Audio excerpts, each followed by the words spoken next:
माजी महापौर मनोहर सपाटे आणि माझा परिचय तसा जुनाच आहे। संस्था चालक म्हणून त्यांच्या सहवासात राहण्याचा मला योग आला। अध्यक्ष सपाटे हे जसे कर्तृत्ववान तसेच ते दानशूर देखील आहेत। याचा प्रत्यय मला त्यांनी मराठा मंदिर मुंबई यांच्याकडून हरिभाई प्रशालेच्या मागे मिळालेली वसतिगृहाची जागा सपाटे यांना ज्येष्ठ नेते शरद पवार यांनी दिली होती, परंतु त्यांनी ती वैयक्तिक न ठेवता समाजासाठी म्हणून दान दिली। आज त्याच वास्तूत त्यांच्याच नेतृत्वाखाली आणि नावाने सुद्धा मनोहर सपाटे सांस्कृतिक भवन अर्थात मंगल कार्यालय उभारले, त्यामुळे त्यांचे मोठेपण अवर्णनीय आहे। आज या जागेची किंमत 50 कोटींच्या घरात असेल, परंतु सपाटे यांनी समाजासाठी आणि समाजातील मुलांसाठी त्यावर पाणी सोडून त्याला सार्वजनिक रूप दिले, यातच त्यांचा मोठेपणा दिसून येतो।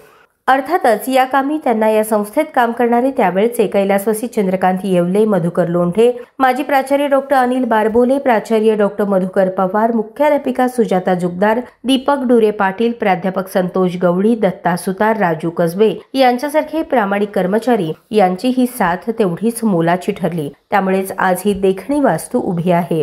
तिला देण्यात आलेले नावही इमारतीला साजेसे असेच आहे। सपाटे हाच वयाची 74वी साजरी करत आहेत। ते 100 पार करून 1993 साली सपाटे यांनी छत्रपती शिवाजी प्रशालेच्या इमारतीतील जागा कमी पडू लागल्याने व्यावसायिक अभ्यासक्रमासाठी स्वतंत्र विभाग म्हणून याच मराठा मंदिर येथे स्थलांतरित करण्याचा धाडसी निर्णय घेतला। त्यांच्यामुळेच संस्थेला हे वैभव पाहायला मिळत आहे। प्राध्यापक महेश माने यांची त्यांना मिळणारी साथही महत्त्वाची आहे। त्यामुळेच आज आमची संस्था चौफेर प्रगती करत आहे। सपाटे यांना आजच्या शुभदिनी वाढदिवसाच्या शुभेच्छा देऊन त्यांना परमेश्वराने दीर्घायुष्य द्यावे अशी प्रार्थना करतो, असे अध्यक्ष कॉलेज कर्मचारी युनियन सोलापूर जिल्ह्याचे दत्ता भोसले यांनी मनोगत व्यक्त केले।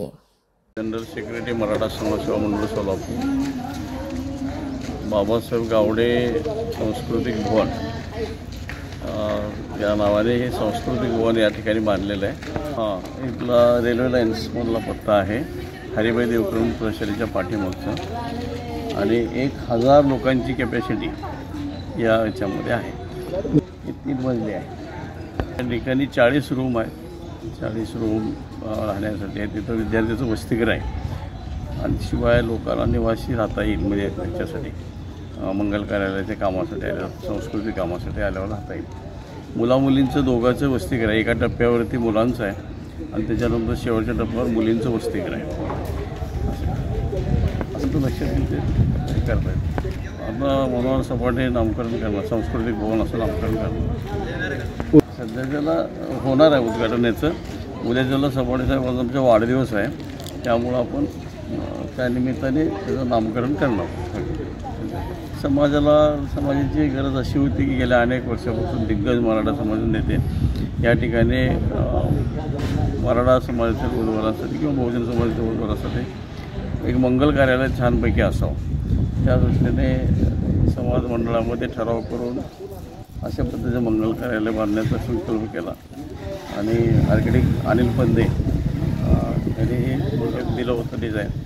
त्या पद्धतीने चालू होतं। परत एक स्टेशन एक मजला वाढवला आहे। सुरुवातीला चालूच होतं, आणखी एक मजला वाढवून केला। आता जवळपास 90%, 99%, 95% कामं पूर्ण झाले आणि महिना 2 महिन्यामध्ये हे मंगल कार्यालय चालू आहे। शेवटी रंगरंगोटी झालेली आहे। त्याच्यावर स्टेज थोडंसं बाकी काम आहे, मधलं काही चित्र वगैरे करायचे ते झालं की बाकी लाईट झालं आहे, कलर झाला आहे, सगळं झालं आहे। एखादं टेंडर काढून एखाद्याला चालवण्यासंबंधी नोटिफिकेशन केलं जाईल, त्याच्यातनं आलेल्या अर्जातून मंगल कार्यालय चालू।